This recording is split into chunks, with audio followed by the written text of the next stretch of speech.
بسم اللہ الرحمن الرحیم۔ ایک سوال پوچھا گیا ہے کہ اسلام نے گرل فرینڈ رکھنے کو حرام کیوں کہا ہے جبکہ اس کے مقابلے میں بیوی کو حلال کہا ہے؟ یعنی دونوں صورتوں میں مرد اور عورت کا باہمی رضامندی کے ساتھ ایک دوسرے کے ساتھ رہنا ہے، اپنی مرضی وہ جیسے چاہے لائف گزاریں، زندگی گزاریں، لیکن اسلام نے کہا جی ایک صورتحال ناجائز ہے اور دوسری صورتحال جائز ہے، یعنی ایک حلال ہے اور دوسرا حرام ہے۔ تو جواباً عرض یہ ہے کہ اسلام کے اندر کسی چیز کے جائز اور ناجائز ہونے یا حلال اور حرام ہونے کا یہ خدا کے حکم سے اور شارع یعنی آقا علیہ الصلوۃ والسلام کی جو ہے وہ فرمانے سے ہوتا ہے۔ کسی بھی انسان کی مرضی، اس کی عقل، اس کی سوچ اور فکر کے تابع یہ چیزیں نہیں ہیں، کسی کو سمجھ آئیں یا نہ آئیں۔ ایمان کا تقاضا یہ ہے کہ جو چیز حلال قرار دے دی گئی وہ حلال ہو گئی اور جو حرام قرار دے دی گئی وہ حرام ہوگی، اور اس کے اوپر بہت سارے دلائل بھی ہیں قرآن و سنت کے اندر کہ تمہیں اطاعت کرنی چاہیے، اتباع کرنی چاہیے، تمہیں جو کچھ دیا جائے وہ لے لینا چاہیے، اور جس سے روکا جائے اس سے تمہیں ہٹ جانا چاہیے۔ تو لہٰذا بحیثیت مسلمان اللہ کا حکم ہے، تو لہٰذا ہم اس کو مانتے ہیں۔ دوسری بات یہ ہے کہ عقلی طور پر چونکہ یہ اعتراضات اٹھائے جاتے ہیں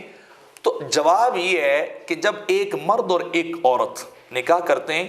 تو مرد ہر چیز کا ذمہ دار ہوتا ہے، رہائش کا، نان و نفقہ کا، خرچے کا، کپڑوں کا، اور جو انتہائی بیسک نیسیسٹیز ہوتی ہیں ایک عورت کی، اس کی بیوی جو بنتی ہے وہ ان کا ذمہ دار ہوتا ہے، اسے پورا کرنا اس کے ذمہ لازم ہے۔ اس لیے کہا بھی گیا کہ نکاح وہ کریں جو نکاح کی طاقت رکھتے ہوں، یعنی حق مار کو دے سکیں، بیگم کی ضروریات کو پورا کر سکیں، اگر نہ کر سکیں تو پھر وہ دوسرے راستوں کو اپنائیں۔ اس کے مقابلے میں جب گرل فرینڈ بنائی جاتی وہاں مرضی تو ہوتی لیکن ذمہ داری کو نہیں ہوتی، یعنی عورت کے ساتھ یہ ظلم ہوتا ہے کہ اس کے جسم کے ساتھ تو کھیلا جاتا ہے لیکن اس کی ضروریات کو پورا نہیں کیا جاتا، اس کی جو زندگی کی انتہائی بیسک جن کے اوپر وہ ڈیپینڈڈ ہے، اس کی رہائش کا انتظام نہیں، اس کے کھانے پینے کا انتظام نہیں، اس کی دیگر ضروریات کا انتظام نہیں، تو عورت لاوارث بن جاتی، لاوارث ہوتی ہے، اس کا کوئی پرسان حال نہیں ہوتا، بلکہ ہوتا کیا ہے چند دن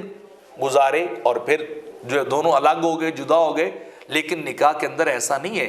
نکاح کو ختم کرنے کی انتہائی ناگزیر صورتوں میں طلاق کو حلال اور جائز قرار دیا گیا، اور وہ بھی ناپسندیدہ کام ہے۔ یعنی مطلب کیا ہے کہ نکاح جب کریں گے تو ایک نسل انسانی کو آگے بڑھانا مقصد ہوتا ہے، نہ کہ صرف جسمانی طور پہ لذت اندوزی۔ اور جو گرل فرینڈ کا کلچر اور گرل فرینڈ والا کام ہے وہ اس نکاح یا ان جو مرد اور عورت کو جمع کیا گیا ہے اس کے مقصد کی منافی ہے، تو لہٰذا وہاں توالد و تناسل اگلی نسل کا پروان چڑھانا مقصد نہیں ہوتا۔ تو لہٰذا یہ دو وجہ سے یہ حرام ہے، خدا نے کہا، دوسرا معاشرتی لیول پہ بھی یہ درست نہیں بنتا، تو لہٰذا نکاح میں عورت کا رکھنا جائز ہے اور نکاح کے بغیر گرل فرینڈ کا رکھنا یہ ناجائز ہے۔